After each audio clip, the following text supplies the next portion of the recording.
September 20, 1950. 2 miles off the coast of San Francisco, a U.S. Navy ship drifted in the Pacific fog. The city's skyline was barely visible.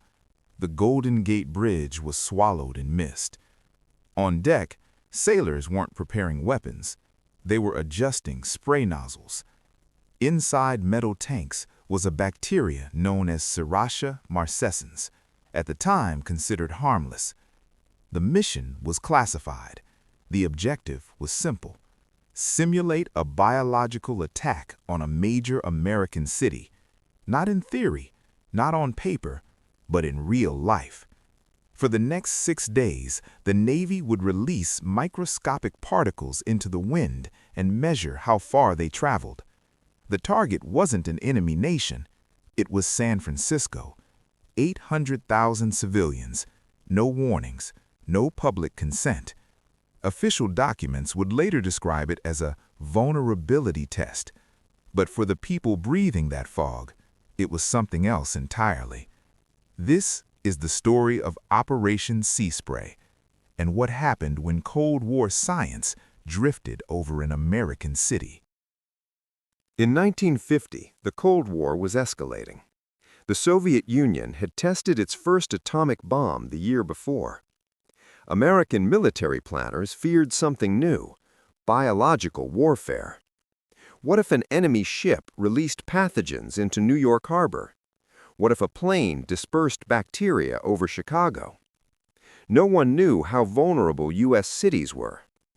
Fort Detrick in Maryland, the Army's Biological Research Center, had been studying microbes as potential weapons.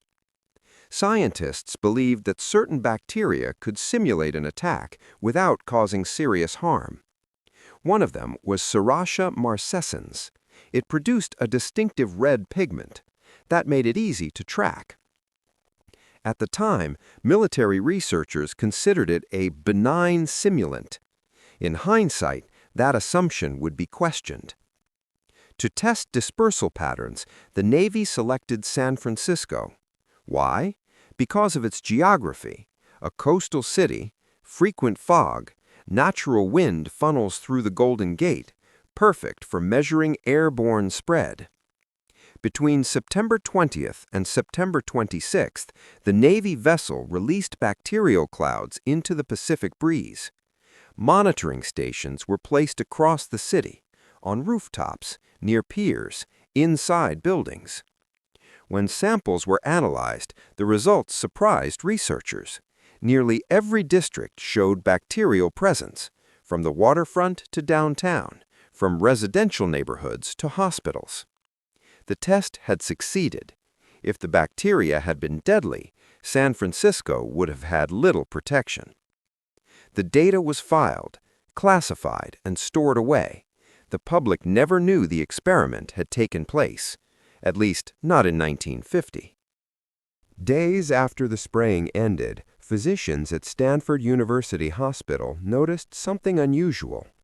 Patients were developing infections that did not fit typical patterns: high fevers, urinary tract infections, respiratory complications. Most of the cases appeared in individuals who were already hospitalized, some recovering from surgery, others elderly or immunocompromised. Laboratory cultures revealed something unexpected: bright red bacterial colonies growing in petri dishes. The organism was identified as Serratia marcescens. At the time, this bacterium was considered rare in clinical settings.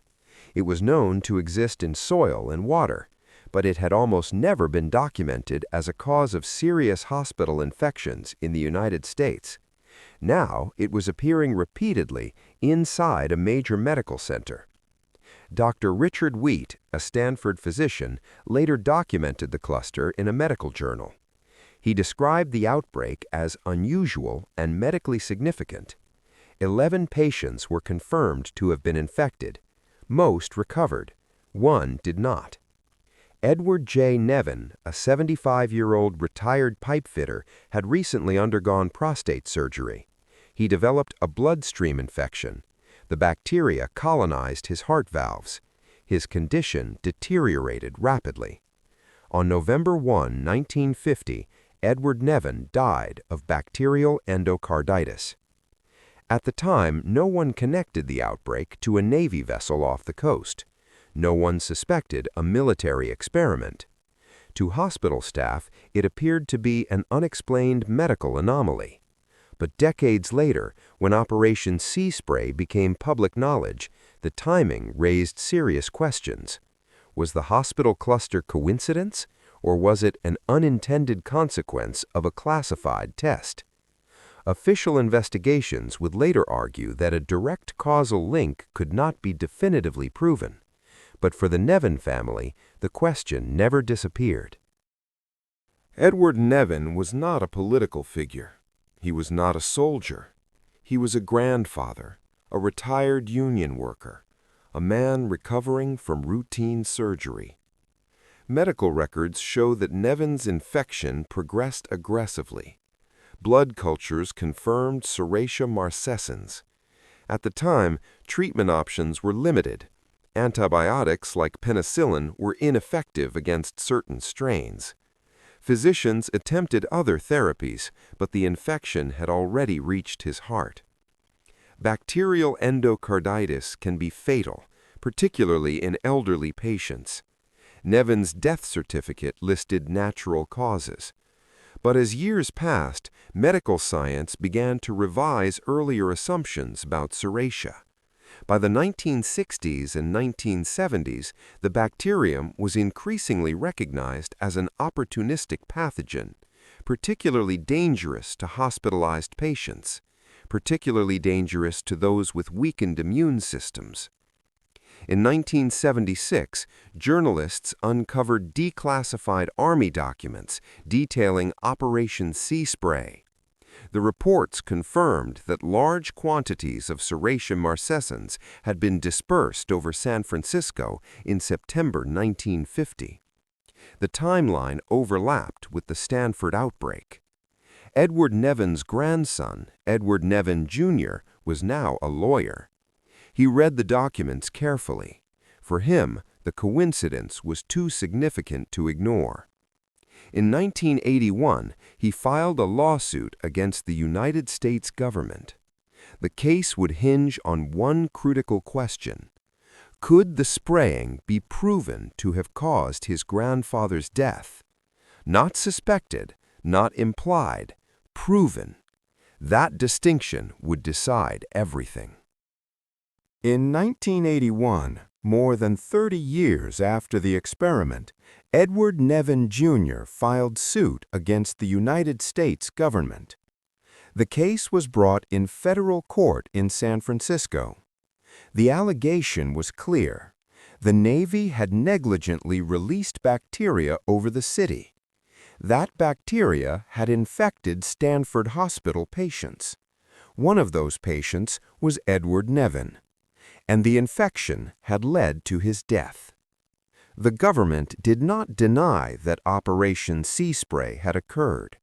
By then, the documents were public. Instead, federal attorneys focused on two arguments. First, at the time of the test, Serratia marcensis was believed to be harmless. Second, there was no definitive scientific proof that the bacteria released offshore had directly caused Nevin's infection. Causation became the central issue. Medical experts testified that Serratia was capable of causing serious illness. Other experts argued that hospital-acquired infections were possible from multiple environmental sources. The defense also invoked what is known as the discretionary function exception. In essence, the government argued that Cold War military testing decisions were protected from liability. In 1981, the court dismissed the case. The judge ruled that a direct causal link between the spraying and Nevin's death could not be legally established. No damages were awarded. No formal apology was issued. For the Nevin family, the case closed without resolution. For the government, Operation Sea Spray remained a historical experiment conducted under Cold War pressures. Legally unresolved, scientifically debated, ethically complicated. Operation Sea Spray was not an isolated test. Declassified records later revealed that between 1949 and 1969, the U.S. military conducted at least 239 open-air biological experiments over American cities. Some involved harmless tracers, others used bacteria or chemical simulants. In New York City, the Army released bacteria into the subway system to study air circulation patterns. In St. Louis, zinc-cadmium sulfide particles were dispersed to test urban dispersal models. At the time, military planners argued that understanding vulnerability was essential. The United States feared biological attack from hostile nations. Officials believed they were preparing defenses, but these preparations often occurred without public knowledge or consent. In the decades that followed, ethical standards in human experimentation changed dramatically. The 1972 exposure of the Tuskegee syphilis study led to stricter oversight. Institutional review boards became mandatory. Informed consent became central to medical research. Operation Sea Spray now sits within that broader historical context, an era when Cold War urgency sometimes outweighed civilian transparency. Historians remain divided. Some argue the tests reflected genuine national security concerns. Others argue the risks to civilians were underestimated. What remains undeniable is this: in September 1950, San Francisco became a live experiment. The public did not know, the participants did not volunteer, and the data collected helped shape U.S. biological defense policy for decades. Today, Operation Sea Spray is no longer secret. The documents are archived. The reports are public. The debate continues. Did military planners believe the bacteria were harmless? Yes. Did they test them on an unaware civilian population? Also yes. Did the experiment directly cause Edward Nevin's death? A court said it could not be proven. History rarely offers simple answers. The Cold War created an atmosphere of urgency and fear. Nations prepared for worst-case scenarios, sometimes in ways that would be unacceptable today. The fog still rolls across the Golden Gate Bridge. Tourists photograph the skyline. Few think about the week in 1950 when that same fog carried microscopic particles released by their own Navy. Operation Sea Spray remains a reminder of a complicated truth.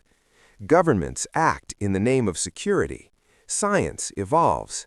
Ethics change. But decisions made in secret can echo for generations. This is not a conspiracy theory. It is a documented chapter of Cold War history. Declassified.